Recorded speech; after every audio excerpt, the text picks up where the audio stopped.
mundo de Jujutsu Kaisen se manteve protegido porque, por muito tempo, eles tiveram feiticeiros poderosos. E, quando Gojo nasceu, eles não precisavam mais se preocupar com nada, porque, independente do problema, ele resolveria. Só que, e se a sua maior arma se virasse contra a própria sociedade?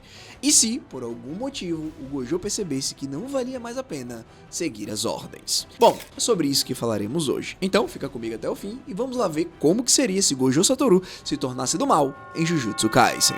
Para essa inversão funcionar de verdade, a gente precisa voltar para exatamente o mesmo evento que quebrou o Geto no material original, o incidente do receptáculo de plasma estelar. A Mana Eriko morre, o Toji humilha o Gojo em uma das lutas mais épicas e os dois adolescentes assistem ao vivo civis comuns aplaudindo a morte de uma garota inocente só porque foi isso que uma seita religiosa mandou eles acreditarem. No mesmo original é o Geto quem absorve esse trauma e sai dali odiando os não feiticeiros para o resto da vida. Mas nessa nossa versão, quem quebra é o Gojo. Porém, diferente do Geto que já vinha alimentando essa frustração ao longo de anos, o Gojo teria aberto a ferida durante esse incidente e ele sairia daquele lugar completamente diferente. O homem que possui o maior ego do mundo do Jujutsu tinha acabado de perder para um humano com restrição celestial, sem técnica nenhuma. E, pior do que isso, ele assistiu o próprio sistema que ele defendia tratar Ariko como peça descartável, e os superiores que ele sempre obedeceu simplesmente aceitaram aquilo como um sacrifício necessário. Geto no original olhou para aquela cena e passou a odiar a humanidade. Mas o Gojo aqui olhou para aquela cena e chegou em uma conclusão muito mais perigosa. O problema nunca foi só os humanos fracos. O problema é o sistema inteiro que trata gente forte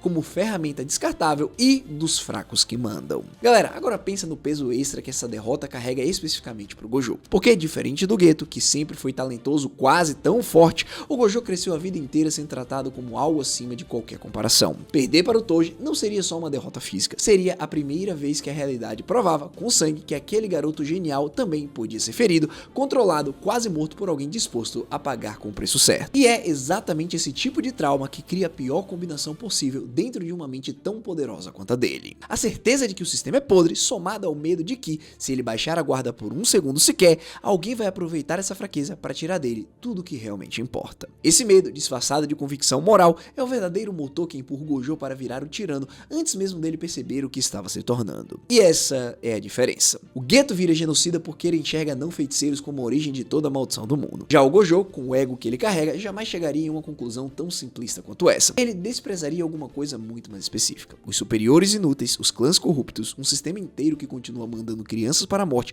em nome de tradição, enquanto o cara mais forte do mundo precisa pedir permissão para agir. Diante disso, é exatamente aí que nasce a frase que resume perfeitamente o tipo de monstro que esse Gojo se tornaria. Se o mundo inteiro depende dele para sobreviver, então talvez o mundo devesse simplesmente obedecê-lo. Repare na diferença da escala entre os dois possíveis vilões. O Geto quer purificar o mundo, criando um culto e usando maldições como exército. Já o Gojo decidiria controlar o mundo Jujutsu inteiro, criando uma revolução e utilizando a própria força monstruosa como argumento final. Porém, o que o Gojo não sabe ainda é que no futuro todo o seu plano vai por água abaixo e ele vai precisar se tornar algo ainda pior. Mas calma que a gente chega lá. Porque, pessoal, ainda tem uma coisa pior. O Gojo vilão continuaria matando maldições, continuaria acreditando de verdade que protege pessoas. Ele decidiria sozinho que ninguém mais tem o direito de dizer como ele deve fazer isso. Agora chegamos na primeira grande cena de virada dessa história. O Gojo invade uma reunião fechada do alto escalão da sociedade Jujutsu, executa todos os membros ali mesmo, na frente de todo mundo, e transmite uma mensagem simples para cada feiticeiro no Japão. A partir de hoje, ninguém mais manda criança nenhuma morrer em nome da tradição velha. A real é que se você parar para analisar um pouco isso, você até entende que ele não estaria completamente errado. Os superiores realmente são corruptos, os clãs realmente maltratam gente como a Maki. Tengen realmente depende de sacrifícios horríveis para continuar existindo. O problema não seria o diagnóstico do Gojo,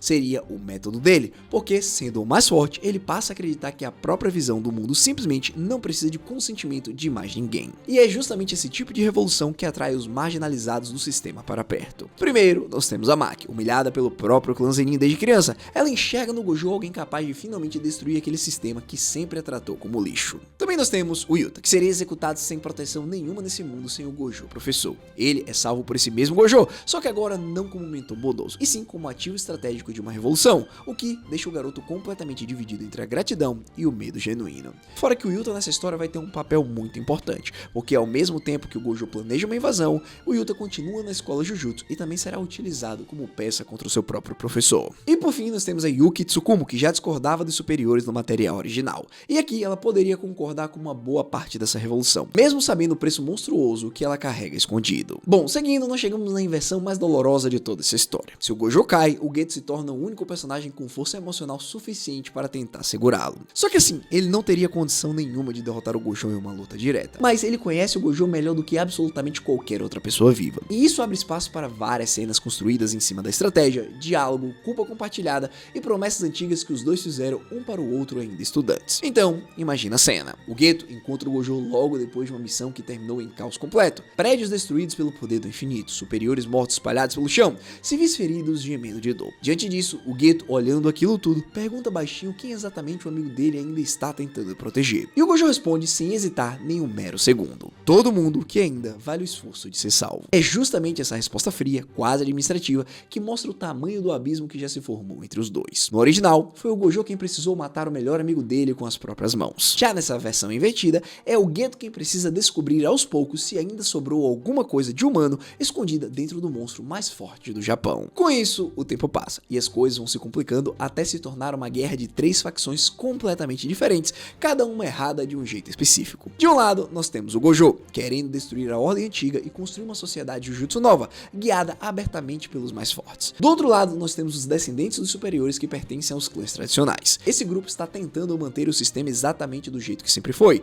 mesmo sabendo no fundo o quanto ele é podre. Por fim, também existe ainda uma terceira força silenciosa, o Kenjaku, manipulando o caos criado pelos outros dois lados para acelerar os próprios experimentos, alimentando o avanço da energia amaldiçoada rumo ao jogo do abate. E aqui que entra o detalhe mais cruel dessa guerra toda. O Kenjaku não precisaria enfrentar o Gojo diretamente, e muito menos precisaria selá-lo como ele fez no material original. Ele só precisaria fazer o que sempre fez de melhor, que é esperar o ego de um monstro virar combustível suficiente para os próprios planos dele darem certo sozinhos. Pessoal, repare como cada lado dessa guerra está certo sobre alguma coisa e completamente errado sobre a outra. O Gojo tem razão sobre a corrupção do sistema, mas vira autoritário. Os superiores querem manter a ordem, mas preservam uma podridão de séculos. E o Kenjaku quer a evolução, só que trata absolutamente todo mundo como cobaia descartável dentro do próprio experimento. E agora pense como esse tipo de guerra muda completamente a história, porque não existe um único momento de alívio para o mundo. Cada aliança seria temporária, cada trégua esconderia um cálculo, e cada personagem secundário precisaria escolher um lado, sabendo no fundo que nenhuma das opções disponível é realmente segura. Mais pessoas morrem em cada confronto. O Japão é mergulhado em uma nova era da feitiçaria, não porque os feiticeiros são fortes, mas sim porque ninguém mais está a salvo. E pessoal, antes da gente chegar no erro que destrói tudo, precisamos falar de um detalhe importante. Nessa guerra, ninguém mais é só uma pessoa. Todo mundo vira uma peça de um tabuleiro, incluindo os mais jovens. Pega o Yuji como exemplo perfeito. No original, o Gojo impede a execução dele porque enxerga ali um garoto que merece uma chance de viver a própria vida antes de morrer. Nesse mundo invertido, o Gojo ainda salvaria o Yuji, só que por um motivo ainda bem mais frio. Ele enxergaria no receptáculo do Sukuna uma peça estratégica capaz de equilibrar a guerra contra todas as outras facções. O Gojo sabe que o Kenjaku está de olho no Yuji e sabe que o Sukuna pode ser problemático, mas ele tem segurança de que se o Kenjaku tentasse algo, ele poderia matá-lo em questões de segundos. Ou seja, o Yuji deixaria de ser protegido por compaixão pura e passaria a ser protegido porque carregar o Rei das Maldições dentro do corpo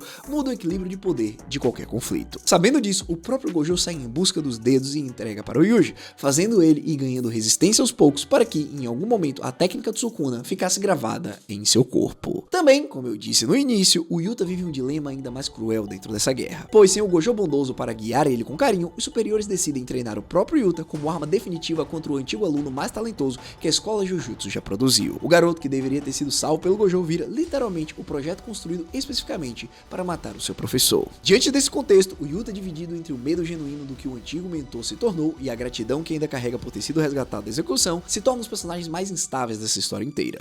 Exatamente o tipo de arma que pode virar para qualquer lado no momento certo. E por fim, ainda existe uma peça observando tudo isso de longe com um interesse genuíno. O próprio Sukuna, ainda selado, mas cada vez mais perto de despertar por causa do caos que o Gojo espalhou. O Sukuna encararia esse Gojo revolucionário com um misto de curiosidade e satisfação. O Rei das Maldições quer ver se o tal feiticeiro mais forte do mundo consegue fazer ele se divertir. O Sukuna vê que o mundo realmente pode mudar e ser destruído. E pessoal, diante disso, se o Kenjaku decidir acelerar o retorno do Sukuna nesse cenário, a guerra deixaria de ser só uma disputa entre revolucionários e tradicionalistas e viraria viraria uma corrida contra o próprio tempo para ver quem consegue erguer o próprio trono antes que o verdadeiro monstro da história acorde de vez. E é aqui que a gente chega no momento em que transforma essa revolução inteira em uma tragédia sem volta. Convencido de que o segredo do Jujutsu só existe para proteger o próprio sistema corrupto e não as pessoas comuns, o Gojo decide revelar publicamente a existência das maldições para o mundo inteiro. Ele pensa o seguinte: se as pessoas soubessem da verdade, elas exigiriam proteção de verdade e não mais sacrifícios escondidos debaixo do tapete. Só que o resultado prático dessa decisão é o oposto completo da intenção original, porque o pânico se espalha pelo planeta inteiro em questões de dias, e como o próprio medo humano sempre alimentou a energia amaldiçoada dentro dessa obra, esse mesmo pânico coletivo global cria maldições muito mais fortes e muito mais numeradas do que qualquer coisa que já existiu. O Gojo, sem perceber, tinha acabado de criar exatamente o tipo de caos que o Kenjaku sempre precisou para acelerar o jogo do abate. E é isso que transforma esse Gojo vilão em uma figura genuinamente trágica, porque ele nunca deixou de acreditar que estava certo. Ele só nunca imaginou que a própria clareza dele sobre a podridão do sistema seria utilizada silenciosamente como combustível para o pesadelo de outra pessoa completamente diferente. Agora a gente chega na virada que fecha essa história de um jeito que ninguém vai esperar. Durante meses, o Geto continua sendo aparentemente o único fio de humanidade capaz de alcançar o Gojo. Ele negocia, ele questiona, ele tenta repetidamente trazer o amigo de volta para a realidade. Só que, conforme a guerra avança, algumas respostas do Geto começaram a soar cada vez mais estranhas. Frias demais, calculadas demais, menos preocupadas em salvar o Gojo e mais interessadas em medir o próximo movimento dele com uma precisão quase impossível de existir em uma pessoa só. E é exatamente aí que a verdade explode. O Geto que vinha tentando conter o Gojo já não era o Geto de verdade há muito tempo. Aproveitando justamente o colapso emocional dele depois do incidente do receptáculo de plasma estelar,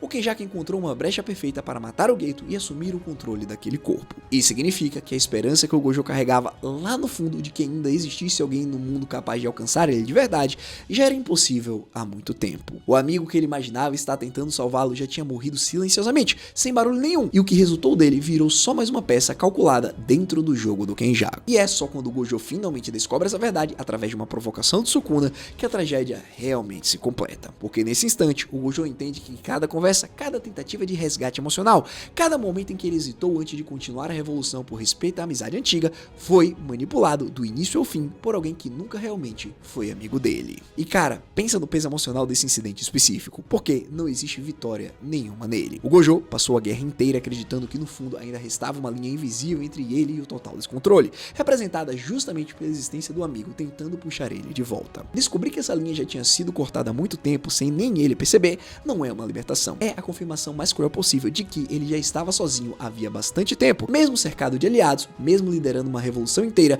mesmo sendo tecnicamente o ser mais poderoso vivo naquele mundo. E é justamente essa descoberta que quebra a última barreira que ainda restava dentro do Gojo, porque se nem o Geto nunca existiu de verdade nessa guerra, então talvez realmente não sobre ninguém no mundo capaz de julgar as suas escolhas. E é com esse pensamento que o Gojo finalmente vira de uma vez aquilo que sempre disse que estava tentando destruir. Um poder absoluto que não responde a ninguém, que não confia em ninguém e cercado de pessoas que ele mesmo escolheu. E é esse Gojo completamente vazio por dentro que se depara com uma situação trágica. O Yuji havia sido capturado pelo Kenjaku, que estava prestes a libertar o Sukuna. Porém, uma coisa acontece. O Gojo chega caminhando, sem nenhuma expressão em seu rosto, e, utilizando a sua técnica, se aproxima muito rápido, mata o Kenjaku antes que ele pudesse fazer qualquer coisa, e, ao olhar para o Yuji, ele mesmo força o despertar do Sukuna. Ele decide que, a partir de agora, ele e o Rei das Maldições irão se juntar para mudar o mundo, que, para tentar salvar alguém, eles precisam destruir tudo e refazer do zero. A perda do Geto enlouqueceu Satoru ao ponto de mudar completamente a sua mente. Não é à toa que agora a gente vê uma cena dos dois seres mais fortes que existiram, destruindo tudo que vem pela frente. O Japão, que todos conheceram, não existe mais, apenas caos e destruição. E, para evitar que alguém o impeça, o Gojo é forçado a matar todos aqueles que podem se opor a ele, incluindo o Yuta, que estava sendo treinado para ser um oponente digno. O Gojo pensa consigo mesmo e chega à conclusão que não deixaria ninguém que foi influenciado pela ideologia dos anciões sobreviver. A partir de agora, aquele era o seu mundo e todos tinham que se ajoelhar. Eventualmente, óbvio, o Sukuna iria querer enfrentá-lo. Porém, como ele não está no corpo do Megumi, ele não tem uma Horaga, então eu acho difícil ele derrotar o Gojo e no fim, o Yuji recuperaria o controle. Por fim, como resultado de todas essas ações, nada restaria a não ser tragédia e destruição. E, infelizmente, ninguém nesse mundo conseguiria sorrir. Bom pessoal, agora com vocês, deixem nos comentários, você acha que existiria alguém além do Geto que seria capaz de trazer o Gojo de volta? E sendo bem direto, no fim das contas você acha que esse Gojo estaria mais próximo de ser um herói cansado ou um tirano convencido da própria razão? No fim, se curtiu esse vídeo, só peço duas coisas, deixa o like e se inscreve. E por fim, se você quiser saber como seria se o Sukuna renascesse do bem, clica nesse vídeo que tá aparecendo na sua tela.